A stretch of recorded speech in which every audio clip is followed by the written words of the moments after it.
अस्सलाम वालेकुम students of standard 7। बेटे आपका चैप्टर चल रहा था transport system in plants and animals. हमने इसका ज़ूलॉजी पार्ट मींस के एनिमल्स के या इंसानों के हवाले से जो पार्ट था वो कवर कर लिया था, जबकि बॉटनी पार्ट मींस के प्लांट्स के हवाले से जो पार्ट हमारा अभी इस चैप्टर का है वो रहता है। ठीक है, इस लेक्चर को कवर करने के लिए आप पेज नंबर 21 ओपन कीजिए अपनी बुक का। Open page number 21 of your book. इसके लास्ट में सबने ओपन कर ली है बुक। आप देखें इस पेज के लास्ट में एक हेडिंग है ट्रांसपोर्ट सिस्टम इन प्लांट्स। जिस तरह ट्रांसपोर्ट सिस्टम आपके पास एनिमल्स के अंदर था, ह्यूमन बीइंग्स के अंदर था ताकि ब्लड सर्कुलेशन हो सके, इसी तरह जो है वो ट्रांसपोर्ट सिस्टम आपके पास प्लांट्स के अंदर भी है ताकि सर्कुलेशन जो है वो हो सके। अब इनमें हमारे अंदर ब्लड सर्कुलेशन हो रही थी, खून सर्कुलेट कर रहा था। इनमें क्या सर्कुलेशन होती है बेटे? इनमें वाटर एंड फूड की सर्कुलेशन होती है। ठीक है, ट्रांसपोर्टेशन होती है। अब ट्रांसपोर्ट सिस्टम इन प्लांट्स का देखिए, इसमें लिखा हुआ क्या है? The roots of plants absorb water and minerals from the soil. These substances are then transported to the stem and to the leaves where they are used in many processes.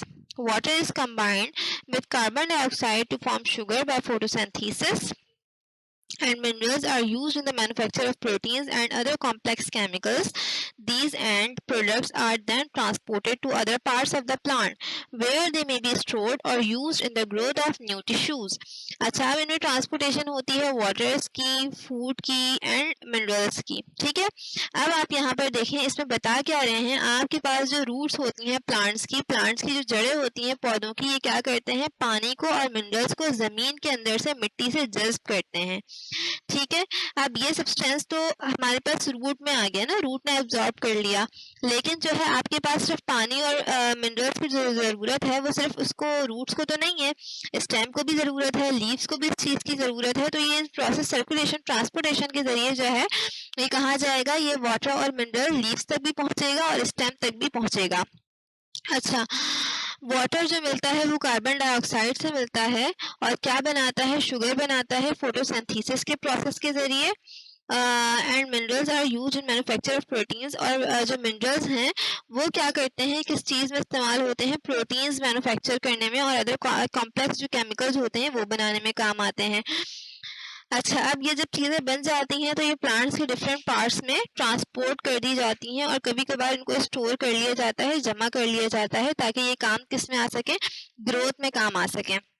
अब अपना next page खोलिए, page number 22। Page number 22 पर है vascular system of plants. Vascular system में क्या है?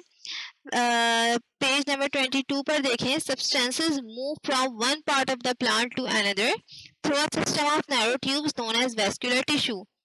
There are two types of vascular tissue, xylem and phloem. Substances जो होते हैं वो मूव करते हैं एक पार्ट से दूसरे पार्ट में।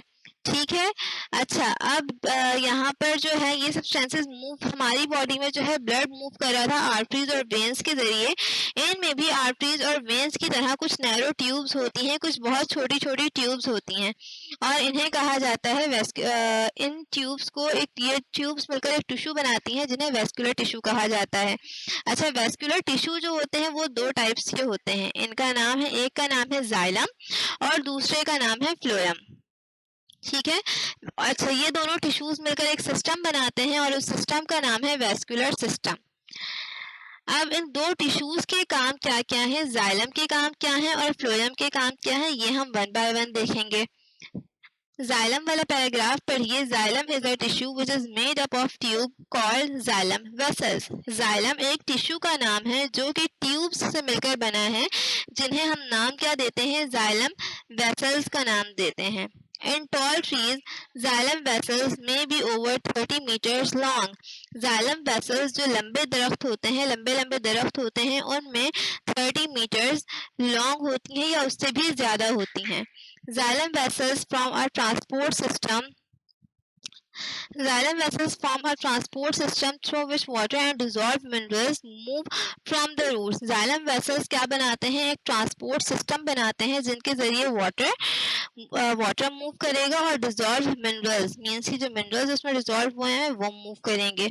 अच्छा, अब ये मूव कहाँ करेंगे, स्टेम के जरिए करेंगे और लीव्स में जाएंगे।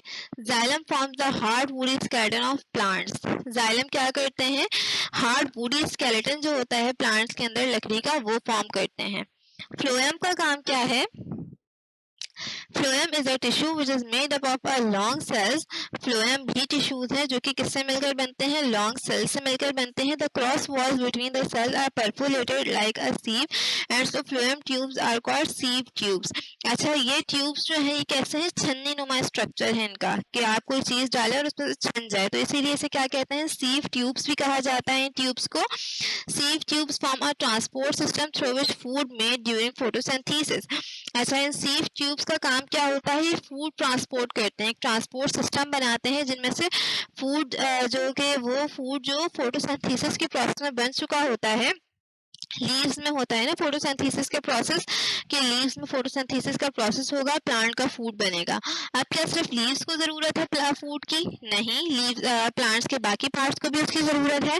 तो अब फ्लोएम वेसल्स क्या करेंगी, जो फ्लोएम जो ट्यूब्स है या सीव ट्यूब्स हैं वो फूड को बाकी पार्ट्स तक पहुंचाएंगी, ठीक है, या फिर जो है स्टोरेज एरियाज हैं जैसे कि रूट्स हैं, फ्रूट्स हैं, सीड्स हैं या ग्रोइंग पॉइंट्स ऑफ प्लांट्स हैं, यहाँ तक अगर जिनको फूड की ज़रूरत होगी वहाँ पर ये फूड जाएगा। आज का लेक्चर हम इतना ही रखते हैं, नेक्स्ट लेक्चर में हम जो है आगे का टॉपिक स्टार्ट करेंगे। फिलहाल के लिए इतना ही रखें।